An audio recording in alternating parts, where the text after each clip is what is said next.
So, Endgame is finally here. Or it's been here for like a few days. And no, your eyes are not deceiving you. This is a completely spoiler-filled review. Because you cannot talk about this movie without spoiling it. I'm not even going to try. I don't even have footage to use for this review because the trailers only have clips from like the first quarter of the film. So I'm just going to be playing whatever Marvel games that I have on Steam while I talk about the movie. So yeah, Avengers Endgame is fucking bananas. As you've probably heard, it ties up the MCU really nicely, and this combined with Infinity War makes the best theater experience that I think I'll ever have in my remaining earthly years. But that isn't to say I think it's even really an amazing movie, because I don't. If I were to look at this just as a movie, just on its own, then it has a lot of stuff that doesn't really work for me. But I don't know, I guess I just don't look at this as a movie, so it's fine to me. I mean, a lot of people said that Infinity War is like a roller coaster, where it's just non-stop action. Well, if that's the case, I'd probably say that watching Endgame is more like spending an entire day at a theme park. So much shit happens in this movie to the point where it feels like 3 different movies. The first third is a really depressing, almost post-apocalyptic drama with some moments of cute levity. The middle portion is like a time travel heist movie, and then the last third is just an insane, crazy superhero battle. So first, let me talk about the stuff that I didn't like, and it wasn't that frequent, so don't freak out. The number one thing that I didn't really like in this movie was Thor. Thor was not a very good character in this movie. I hate to say it, but it's true. He was mostly used as comic relief, and I feel like any of the emotional moments they tried to give him just didn't really land for me. After the crazy amount of development that he gets in Ragnarok and Infinity War, this feels like a huge step backwards. In this movie, Thor is fat, and the joke is kinda cute at first, but his entire character for the first 2/3 of this movie is that he's just fat and drunk and sad. And it's not because there's less humor than in the first movie, it's because the humor that is there just wasn't funny to me. I don't think I laughed even one time. That isn't to say I didn't like some of the cute moments between the characters. One of the first scenes is Nebula and Tony playing finger football, and while this isn't ball-bustingly hilarious, it's a really cute scene with good character work. But when the movie turns around and decides, okay, it's time for a funny scene, yeah, it just didn't work for me in this one. Which is sad because I think Infinity War had some really funny moments. There are jokes in that movie that I still find funny, and I've seen it like 10 times now. All right, let me ask you this one time.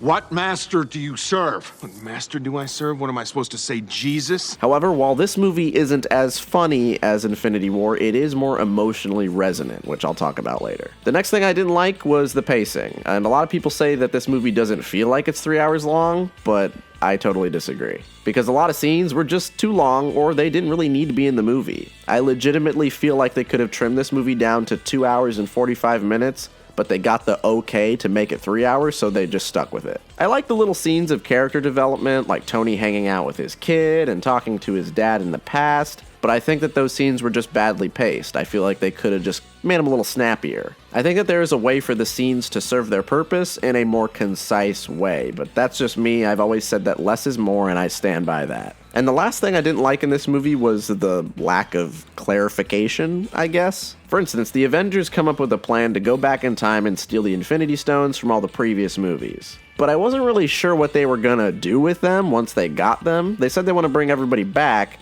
but I didn't really know if they were gonna bring everybody back and go back in time before the 5-year time skip. I don't know, I just didn't really think they were very clear about it. This is a problem because when Black Widow kills herself to get the Soul Stone for the team, the way that it's shot and the way that it's framed in the story doesn't really make it feel like it's really that permanent. But it is permanent, and she's dead forever. And it really doesn't feel like it because not only do the characters not really make that big of a deal out of it, but the story just doesn't really make you feel like this is the end for her. But those were just the few things that I wasn't a fan of, and they didn't really break the movie for me. Yeah, I could really pick apart the time travel if I want to, but you can do that with any time travel movie.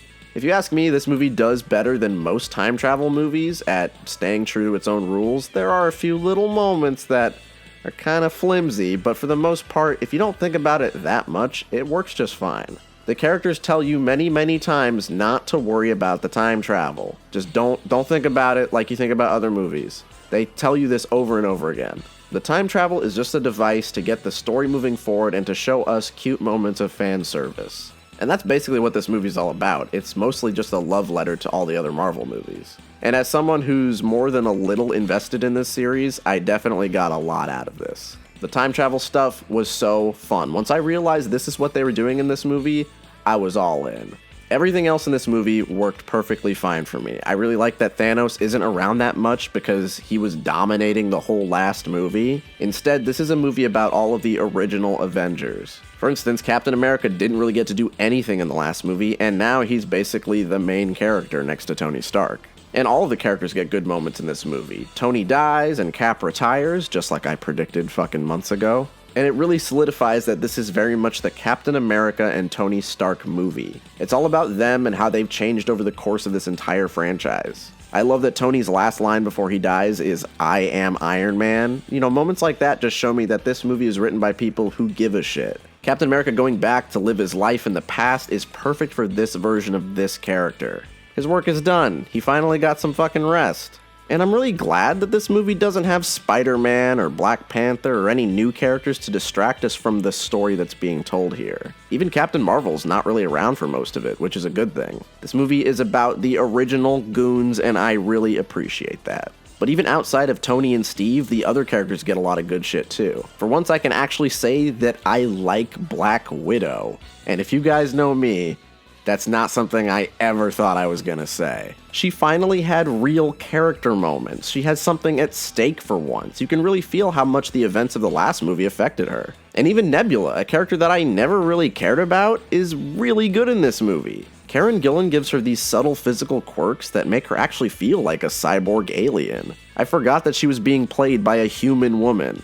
I also absolutely love that this movie is just fucking weird. Now, you guys know I love when these Marvel movies do weird creative shit. I just rapidly lose interest when superhero movies are just predictable and boring. And this movie doesn't have that problem because it is fucking bananas. Thanos dies in the first 10 minutes, there's a single-shot samurai action scene, Captain America fights younger Captain America from the first Avengers movie, Iron Man wields the Infinity Gauntlet, Rocket Raccoon assaults Natalie Portman with a dildo, Thor plays Fortnite. The movie is just wild, and I love it.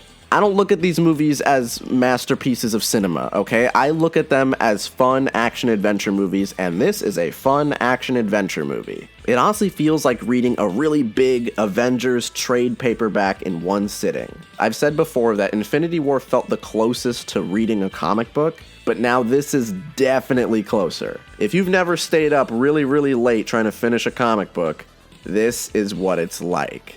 This is the first movie where I had the uncontrollable urge to clap or whoop or make any noise in the theater at all. One of the biggest cheers in Infinity War was when Thor comes down after getting his axe, but that was nothing compared to Captain America picking up Mjolnir and proceeding to go full Mortal Kombat on Thanos. The last battle is basically everything I never thought I'd ever see on screen in my entire life. It's not hyperbole to say that it's probably the most ambitious action scene in a superhero movie. I felt so many emotions in the last third that I thought I was going to explode into tiny Marcus particles. And yes, the final battle is a little visually cluttered, and some individual characters don't get to do that much in it, but I don't really give a fuck. My comic book nerd brain cannot ignore the fact that I love seeing big, crazy action scenes done well. Because this scene does not overstay its welcome, and it has enough unique moments to keep you engaged. It's intense, and it's emotional, and it's amazing. Because there's a way to do bad superhero battle scenes, and there's a way to do a good one, and this is a damn good one. Anyway, I could go through every little moment that I liked, but I would just be listing everything that happens in this movie, and I can't even do that without watching the movie a third or fourth time because so much shit happens in it. All I will say is that after this, I personally do not care about the MCU. I'll probably still review them because it's my job, but I feel satisfied with how this ended. I'm done. Emotionally, I feel complete right now. It really does feel like the end of something special, so I'm not going to give this movie a score like I did with all of my other MCU movies, because it feels really arbitrary to put a number on it after all of this. I don't really see this as a movie, I just see it as an experience, a 10-year build-up as everybody's been calling it. It made me emotional, it had a unique effect on me that I don't think any other movie is going to match. This movie is confident in what it is, and that is what matters to me the most. It had a goal, it set out to do that, and it did it really well, and that's how I judge movies most of the time, so I'm gonna have to give this a thumbs up. So if you want to watch it, go watch it. That's the score. It's good. Watch the movie.